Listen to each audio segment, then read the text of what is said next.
Hiya! This video was originally for Frogger's 12 Challengers of Christmas event, which I'll link down below, but I want to share it here as well since I put a lot of effort into it. In this video I'll be doing Nelumbo Silver, which is one of the hardest maps in the Grandmaster lobby of Strawberry Jam. Now this video will be structured a bit differently than I normally do as well.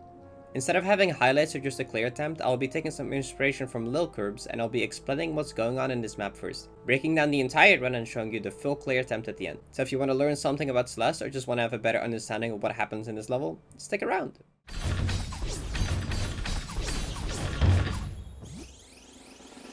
Alright, so this is Nelumbo.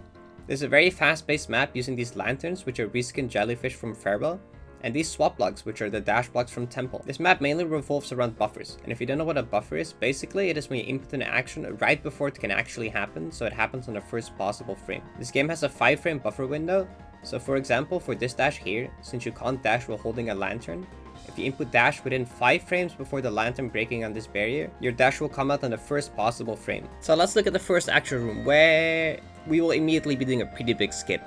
So normally you're supposed to beat this entire first room, and then do this little room on the left to fly back all the way to the right. But instead what we can do is we can wall jump and do a crouch dash, or also known as a demo dash, over the top of this block, and then with precise positioning dash through these off-screen spikes, of which most of them aren't even loaded since they're too far off camera, and we can just jump around and get to the end of this section. This map has even more skips, but I thought they were too boring so I opted to not do them, but if you want to see someone completely break this map, go watch Creeps' clear of this. Anyway, so on to room 2, which is pretty much entirely based around the buffer mechanic I explained at the start. At the beginning we do what's called a double block boost, where we get a momentum boost from this swap block twice. Once by jumping off it, and then again by dashing immediately soon after. Now we have to loop around here to get this touch switch while managing our dashes correctly, because otherwise these swap blocks will be positioned wrong and make the room impossible. Then at the later half of this room is where we have to carefully buffer every dash out of these lanterns, because if you mess up your timings, you can very easily have the ending of this room not line up anymore and either under or overshoot this up dash.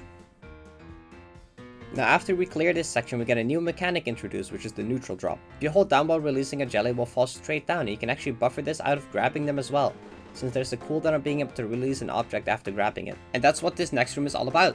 At the start we just do some ultras and buffer dashes, but then here we have to precisely drop these lanterns above these coins so that we'll collect them. Thankfully, by just immediately releasing grab after holding onto these lanterns, they will just drop into the right spot after the grab animation finishes. All we gotta do is make sure we are holding down when this happens. Then we have some more movement and have to do it one more time before dashing to the ending. This final dash is actually pretty scary because it's very easy to do too early or too late. So in this next room we do another small skip. Normally you're supposed to do some really hard movement here, but I could not get this consistent at all. So instead we line up precise hyper and dash over to get under this block and play the rest of the room normally from there. From here we do another double block boost and then have to make sure to neutral drop this lantern here to get the coin. Then after that we keep holding down so we can downright into this next jelly and trigger this moving block. From here we have to raise this moving block to the top, so we have to jump and do a precise dash between here. Then dash up and do a double block boost to get enough speed to do it again on the other side before the moving platform passes by this ceiling.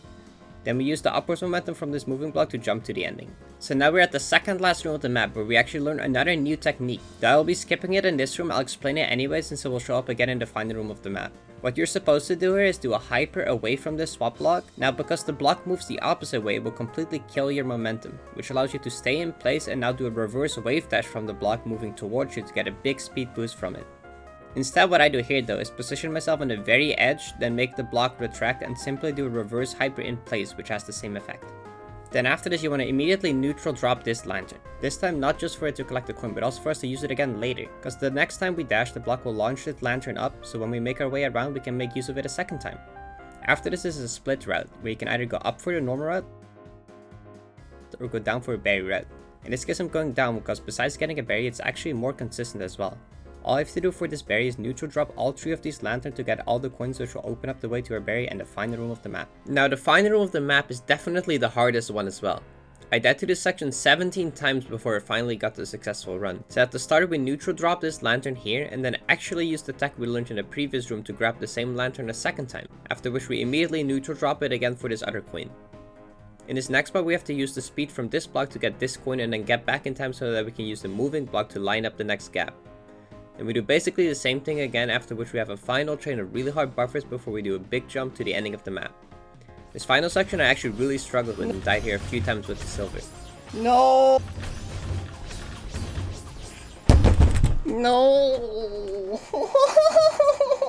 So now that we went over the entire map, here's the full winning attempt. Enjoy.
Yes!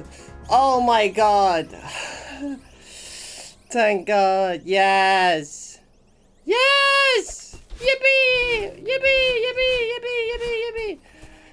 Let's go. Oh my god, I got so unlucky. I died to final so many times. That was the 18th run to final room. Let's go. Alright. Awesome. Very cool map though. Map is really fun. It's tough though, but it's really fun.